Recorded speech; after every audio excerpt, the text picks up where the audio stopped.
Arsenal Football Club fans, Arsenal Football Club American Fan TV, episode 6. Welcome back. We're glad to have you. Unfortunately, we lost to Southampton. We are out of the FA Cup. I don't know what to say about this guy anymore. Arteta, well, I could say that as fans, we're very frustrated. We're telling you to get out now because that's enough for everybody. For you, for us. Go try your football somewhere else. We're not a try-on club. We are a historical club. So for you to come and coach us, you have to be some sort of a coach, a manager, a decent one too. And to be honest with you, Mikel Arteta is far from that. He's brand new. Maybe he'll be better later. I don't know. Is he going to be better? I'm not sure. But today, the way he manages our players, the way he throws everybody under the bus, the way he's very vindictive. Oh, I found somebody in the dressing room that's sneaking information, and I'm gonna, stop doing that. You can't. Yeah, we want you to leak information. We want information. We need the right information, not the information you want to tell us. You can't answer questions, press conferences, transfers. I mean, I don't know what else. It's just like the next thing is you're going to pee between the posts for us to get rid of you. So please, whomever it is responsible, Arsenal Football Club, get this guy out. He's bad news. Listen, it's hard times already, and we all look for our Arsenal Football Club. We look to watch our Arsenal Football Club, but this is insanity. As we promised before, fans are going to come up and talk about Arsenal Football Club, and today we will have your first Arsenal fan here on the American Fan TV show to share their opinion of what's going on, share their frustrations with me, talk about the FA Cup, talk about our exit. We'll see. We'll take it from there. Welcome back, Arsenal Football Club, episode 6. Wallahi. And as we promised, Arsenal Football Club TV in America, Northwest. We are your Northwest Gunners. We promised you to have your fans, your favorite fans, have some interviews with our fans. And today we have the one and only Summer Dawn. Summer is an Arsenal fan since 1998. 1998. Wow. Welcome to our show. One of Arsenal's favorite Northwest Gunners. 1998. I had a a poster on my wall in my bedroom, high school summer, of Freddie Ljungberg. And he had a sick mohawk, and it was like pink, and he was wearing that burgundy Arsenal outfit. They used to have a deep burgundy. I remember that mohawk. Thierry Henry days. That's 1998. We just signed Thierry Henry. I had a poster in my room. Freddie Ljungberg. That was a great team. That was Tony Adams was the captain of that team. Perez. TT. Dennis Bergkamp. Our boy TT. Yeah. Thierry Henry. No, that was a great team. Of course, Arsene Wenger was manager back then, and you didn't know anybody other than Arsene Wenger. The boss. The chief. 1996, Arsene Wenger arrived to the Arsenal Football Club. So I came just in time. And in 1998, we bought Thierry Henry. So you were the Tony Adams was captain at the time. Patrick Vieira. The last great captain. Freddie Ljungberg, Perez, Dennis Bergkamp. That was a great team. Welcome to our show, and thanks for playing. Thanks for having me. Yeah, of course.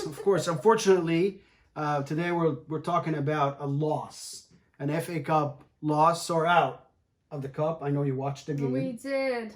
And it was very disappointing. It was disappointing, and I have to tell you, even the 2 wins before that were also disappointing. And I'll tell you why they're disappointing, okay? Because to hear the commentators somehow attribute the wins that came from these youth players and giving it to credit to Arteta is what pisses me off. He fell into those wins by luck and pure chance. He has no strategy. He has no idea how to play the players in the right positions, in the right formation. He does not know how to tell them the directions on what they're supposed to do. Absolutely. There's some sort of a lack of communication. Because you can see them being confused. Absolutely. When he tells them. I could see players going in and out of position confused, because when you constantly trying to remind the player of where he should be. Yeah. You confuse the other, teammates. Mm-hmm. They also hear that message. Exactly. That shouldn't be happening on a Premier League level. It shouldn't. It shouldn't. I mean, he's talking to his assistant way too much on the sidelines, and then he's talking to the players way too much. He's yelling, and barking orders, which again I talked about in past episodes. Yeah. It can confuse players. Players confuses us. Exactly. Those are Premier League players. They know where to be. Know. They know where to be. You just need to come up with a game plan. First and foremost, you need to prepare your team to a football game. And they did not look prepared today, I tell you. No, absolutely not. You come in, we played Southampton. We didn't play anybody top 4. And what they said, they hadn't won since 1976. Southampton. It's unbelievable. It's unbelievable. It's unbelievable. Shouldn't have happened. It shouldn't have happened. I mean, again, they had our ex-players. They had Theo Walcott. I mean, Theo Walcott was running around everybody today. Absolutely. And instead of playing Partey, instead of playing Willock from the beginning, and these players from the beginning, who did they play? Willian, and Nini, Tanny. Again, Willian and Nini. Why? What is it that you see that we don't? What do they have on you? These players... What do they have on you? That's some blackmailing evidence. Ladies and gentlemen, You're in trouble. From Arsenal fans, they're very pissed. It's demoralizing. Listen, these days, with what's going on in the world, we look for anything that's positive. We look for anything that just has that, rays of positiveness. We look forward to those games, and no longer. Now we're like... Yeah, it's devastating when we watch our Arsenal Football Club lose like that. And it's not. Listen, if you put in a performance in front of a great football club, if you put in a performance and you lose, we still support you. Respect. No problems. But they haven't been putting in a performance in a long time. There's been players who just are so lottie-dottie on the field. It's like they're just going out for a skip and a jump. Like, come on. There's no direction. No direction. You can see that we are not being... No consequences. Nope. There's no Tony Adams to grab them by the scruff of the neck, push Lee Dixon up against the wall and be like, hey, this is Tottenham we're playing against. Don't fucking lose. Exactly. We don't have that anymore. They just asked Mikel Arteta after the game about Aubameyang and how long he's going to be out. And he said, I don't know. You don't know? Listen, it's not even about Aubameyang because he doesn't even need him. He has other players that if he knew how to use them right, which isn't really a secret. It's not.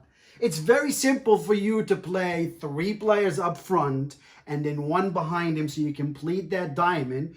2 holding midfielders and 4 in the back. Right. The one that has the most touches in an FA Cup today, of course you're going to lose because Rob Holding had your most touches. That's a problem. So you put Gabriel and Pablo Mari. It's not just that he had the most touches, it's that the people behind him who had the second most touches were all still defenders. Absolutely. Who is in our midfield? Oh, you gave away Util. And then you gave away Guendouzi. Ineni and Xhaka are the same player. Exactly. They are a sit-back holding midfielder. And hold that shit and pass it back. At least Xhaka sits back maybe like a quarterback style, and then he just Hail Marys a couple of balls here and there. He tries. But Nini always faces his goalkeeper, always goes back to Rob Holding. And that's why Rob Holding, you said it, that's why Rob Holding had the most touches. Absolutely, and that's why they call him El Nino Sideways. Where's Kieran? It's not our fault. Where is Kieran Tierney and why didn't he play? Why is he all there? Why is he over there? Stop right there. Who else on our team could possibly have been the captain? You know what really pisses me off? Özil is a great captain. He was a great inspiration. Players would come to Arsenal because he was at Arsenal. Mm-hmm. Absolutely. Today, Hector Bellerin and Nini are fighting in the game. It's embarrassing. That was so embarrassing. They're fighting. Again, that's not the first time. Didn't we get scored on right after they were talking to each other? Absolutely.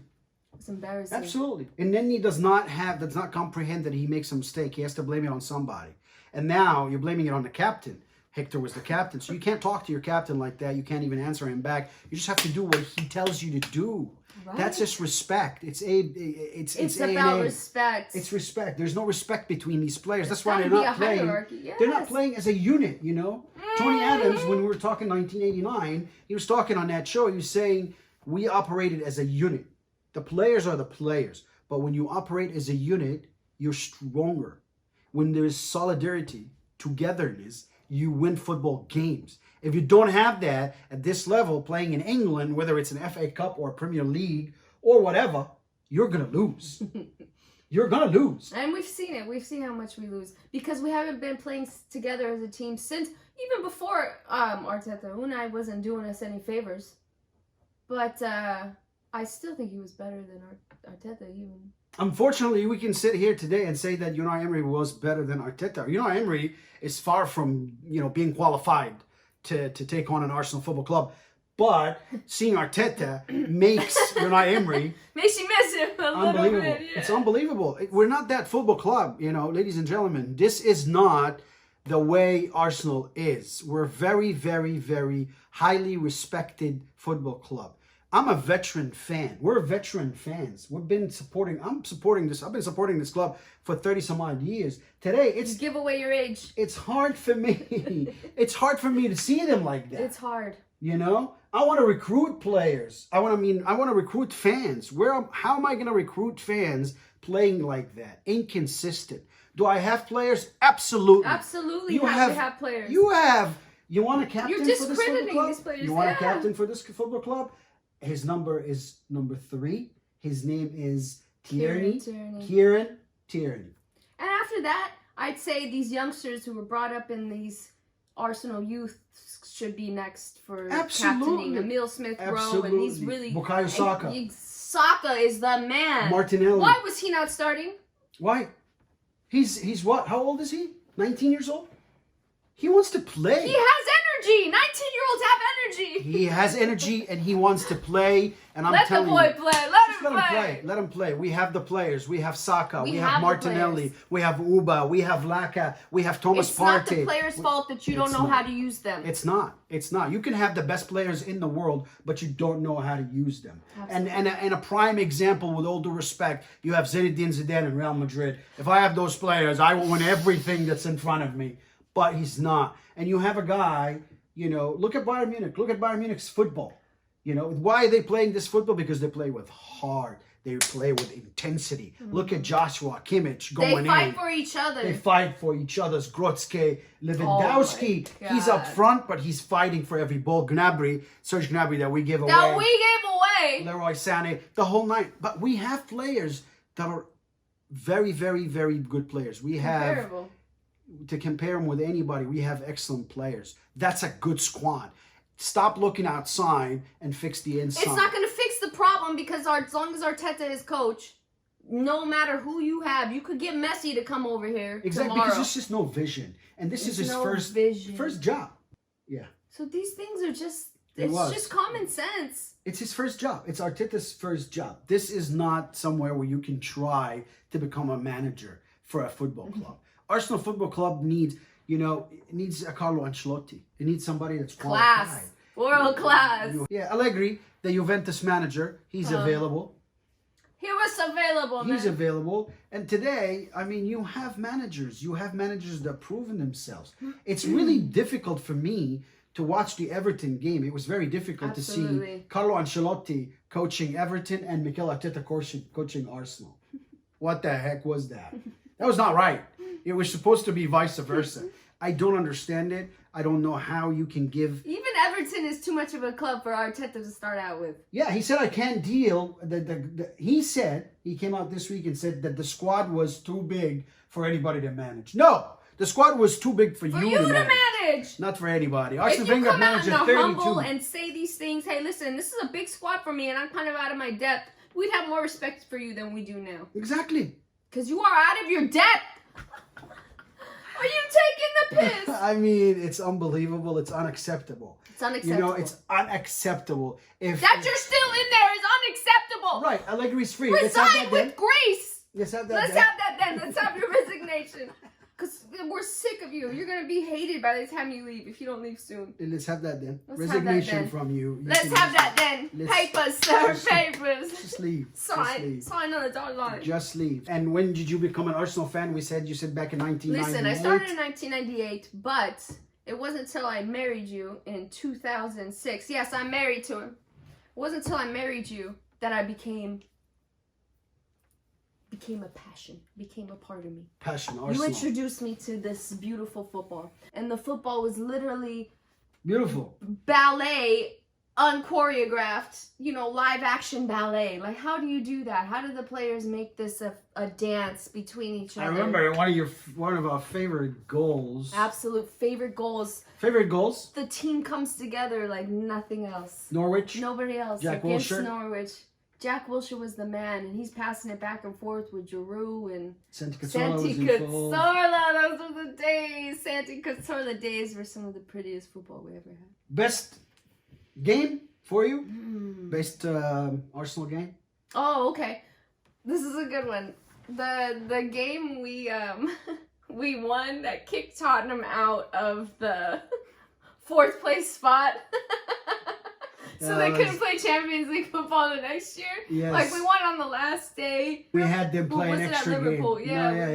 Oh, okay. And then obviously my all-time favorite game is the game against Dinamo Zagreb. Yep. Champions League. Champions League. Because 2016? 2016, because when was 2015? 2015, yeah. And it was because we were there. We flew to London, rode the tube, and came out in this little... No, we first met Mikel Silvestre. Oh, Mikel Silvestre. And we're inside of a little London village. Yeah. A London village out of a tube. It's like a movie. And then you walk just a little bit, and all of a sudden the stadium and all the lights shows up. It was unbelievable. Yeah, you could feel it. It was unbelievable. You could feel it. So that's your favorite game? Favorite game. What was the score? They were superhuman. 3-0. 3-0. I think I remember one of the goals was the great Mesut Ozil. Who just departed our club. Respect to him. What a footballer. And then weren't the next to Alexis Sanchez? Alexis Sanchez, yep, score. Yeah, Anyway, you're right. we got to see them. Like, we happened to be on the right side that we could see. They we were on the scored. left side sick. Where Arsene Wenger was sitting. I remember there was a picture. And the cussing, you. if you've never been to the Emirates, the cussing is epic. These people know how to cuss the ref. Like, I wish we had brought a recorder because the cussing was... it's not something we could even repeat. It was so bad. I know. It was epic. But you know, she's a hardcore Arsenal fan. I mean, she's one of those that throws things, breaks things. We had neighbors coming in the morning, of course, games in the United States. You're the one who ripped your shirt. Don't act like I'm the only one. Right, but you broke things and the neighbors came and it was, she's a diehard fan, so... Screaming till we can't... We love this football club. We love this football club. And it's very, I want to say... Demoralizing. Demoralizing. No, demoralizing. I mean, in this time, in this day and age, when you have, like, nothing really joyful to look at. Everywhere around you is very sad, very poor. Horrible things are happening. Right, in the world. All we wanted was a little piece of, when you wake up and you get to see a game. There's 125 million fans. That's what they say. Absolutely. But I think it's more like 200 million fans. And there's a lot of people that we can't even get to just kind of count.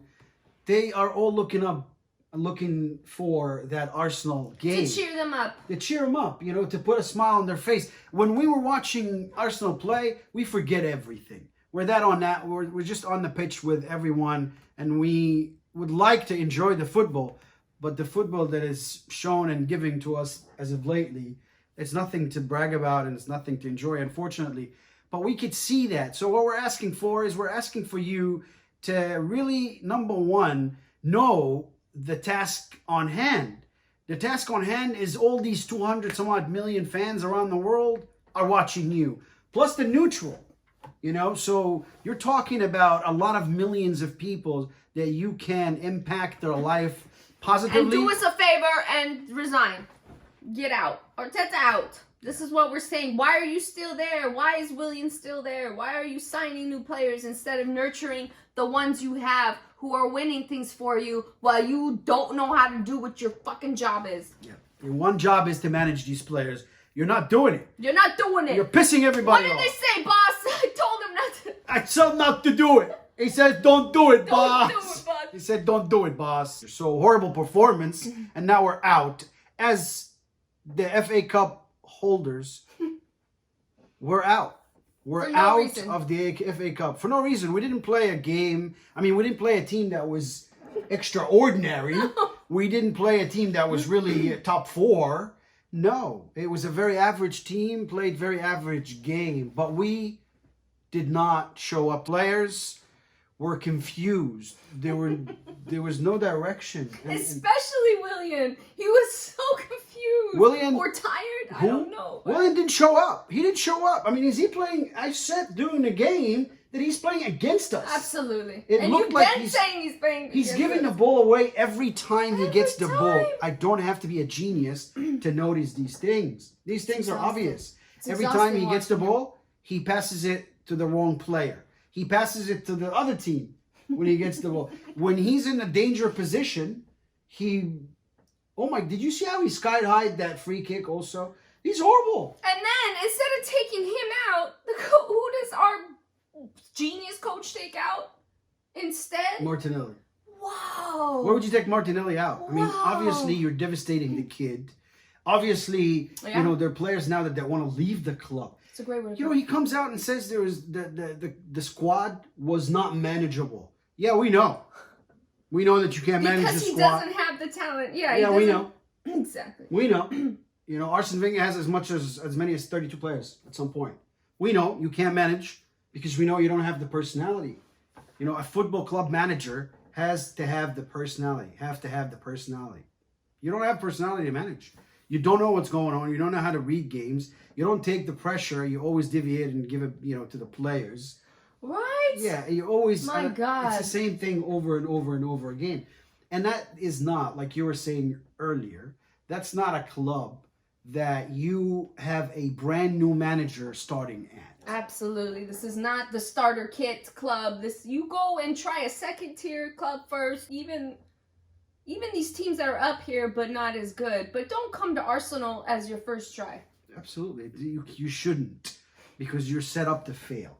Exactly. It's like Lampard over at Chelsea, but over there, they get rid of him right away. Same thing. And Frank Lampard, mark my words, will be fired very soon. After he just because lost. Chelsea will act. The problem is in Arsenal Football Club, we are not acting. And stop saying give him a chance. Give what a chance? It's been a year already. Exactly. You can't give more chances, because the more chances you get, the more things you lose. You were fighting relegations 2-3 weeks ago. Things you can't come back from. Right?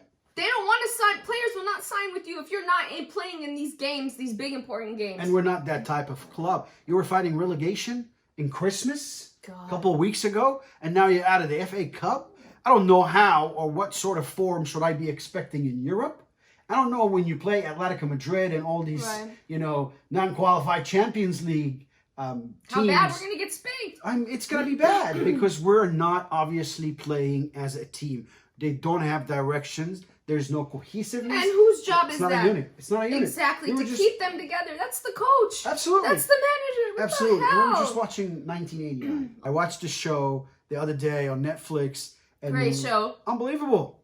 You feel... You feel Tony Adams is a real captain. You feel these players really care and are shown how to care about the team, because the coach gives them what they need, and then the captain continues what the coach says. Yeah, you see how they were talking about George Graham? Yes. George Graham, phenomenal. They were talking about him as he was, some football god. Because he will tell them what is going to happen. Right. He will set them up to succeed, not set them up to fail like Mr. Arteta, and then walks away and give them... Yes, he gave them hope. He told them how it's going to be. We're going to win. This is according to the plan. Good job. Now what do we have? Any team in the world, you have to have motivated players to play football. Absolutely. Now, as a motivated player, I will give you 200%. Mm-hmm. I will give you more than what you expected from me. But hold on, pause. Let's just go back to Arsenal and see who motivates who. If I go and look at Arteta, it doesn't even wear the Arsenal Football Club gear. Never. What are you, a spokesperson for Armani Exchange? I don't good respect for you, that. man. I don't respect that. Go be our Armani Wear model. my football club gear. That's number one. Number two, earn my respect. Mm-hmm. Earn my respect as a player. How? Give me direction. Help me out. Make me better. Take this responsibility off of the players' shoulders, the way even the pressure. Jose Mourinho does. I mean, study the other coaches instead of just focusing on what one coach did. Pep. I don't know why he's on, I guess. Yeah, but Pep Guardiola enjoyed the best players in the world. So he was able to win with that. Mm-hmm. He wants the player to do this, so he goes and buys the player to do it. Exactly. This is not the case here. And we don't want to be Menzou. We're not. We don't buy superstars, we make them. That's That's why we have beautiful football most of the time, which is why we're fans. I don't know who's playing today. I don't think that was Arsenal Football Club. I think that the guy, Willian, is playing against us, and Arteta is maybe a spy from another team or something. I don't know. I'm not sure. But it's very obvious. It is very obvious that these guys are playing against us. They're not playing for us. I mean, listen, it's obvious. I said it so many times. Today, you forced a player like Cedric to left You forced back. Cedric into a left back. He did not pass a single pass. That was right. All his crosses was wrong. Yes. They were wrong. All his crosses were bad. But now when you went back to 3-5-2 towards the end of the game, put him on the right side. He had a chance to move into his position. He was very happy for like 5 minutes. And why would Rob Holding have the most touches? Because we have El Nini on the field. He always passes back. Who else also passes back? I mean, always. Today, Granit Xhaka was really helping him passing back too. Yeah. Nobody was taking the ball up front. There's no creativity. It's exhausting today to watch Arsenal Football Club. I say this with a devastating voice from an Arsenal Football Club supporter. We said goodbye to one of our best players that's ever stepped foot in this club, Mesut Özil, and we wish him the best of the best. We did not want his exit to be like that, and that's another flaw of the manager you have. That is his responsibility, ladies and gentlemen. Yeah, we're not saying it should have been on the same level as the way Arsene Wenger left, but I mean, my goodness. Not even a freaking mention. That's so He wanted to get rid of him for some reason. Yeah. I don't know why did you want to get rid of him. Maybe he was speaking the truth in the dressing room. Maybe he was silenced for some reason. Maybe lots of things, but I know that this is a very respectful person. He does a lot in communities, and he does help a lot of people. So he's a very respectful, not only person, but a footballer, a World Cup winner, ladies and gentlemen. I don't know, 3-4 years in a row, best player in Germany. So again, we part ways with Mesut Özil. He goes to Fenerbahce. We wish you the best of the best, and thank you very much for all the days that you have given this football club. I remember the day when he came from Real Madrid, and I was telling you that we couldn't believe it. We couldn't believe it. It just snuck in there. It was like a dream come true. It was a literal dream come true. We had just wished that we had him on our team. We had just seen him play Real Madrid. They came to LA, right? And we flew down there, and we had just seen him play. So to have him on our freaking team, the next thing we know, it was a dream come true. Some of the most beautiful, and we know there has been decades of beautiful football from Arsenal, but with Mesut Özil, this football was taken to the top class. We were another level. I remember his first assist that he gave to Giroud. Goodbye, Mesut Özil, and thank you very much for what you've done for this football club. But again, we go back to bad management.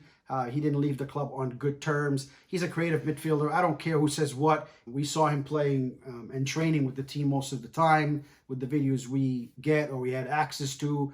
So I don't know what the problem was, but he left. We fucking lost for no reason. Yeah. It's not like they were a better team.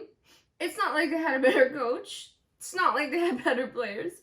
And we lost. Us, the football club fans, are crying on the show. Crying. You can see tears of pain, after the game because suffering. It's unacceptable. We're suffering. Unacceptable. We are suffering as fans because we don't have a football club manager.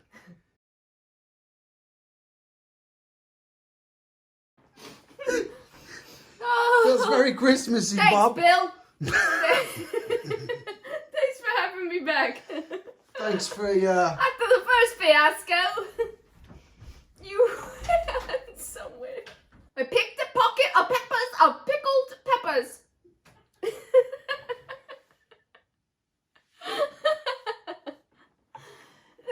of the tongue, the teeth, the tip of the tongue, the teeth, the lips. I hope you fucking remembered on his Boop on 3. On 3. Were you recording the whole time? Of course. Shut the fuck up. Welcome to our show. One of Arsenal's favorite Northwest Gunners. You've been a fan since 2003? 1998? Get the fuck out.